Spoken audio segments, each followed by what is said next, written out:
non è che è partito.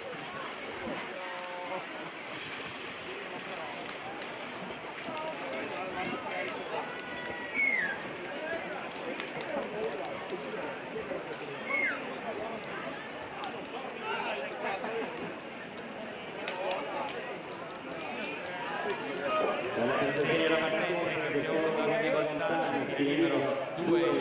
nonostante il fuoco, questa è la direttiva Paolo Rocco, alla 4 di Vasco la pianomoto, per 5 Matteo Maravin, pianomoto, alla 6 Marco Paolo Tiro, Davide Spinazze,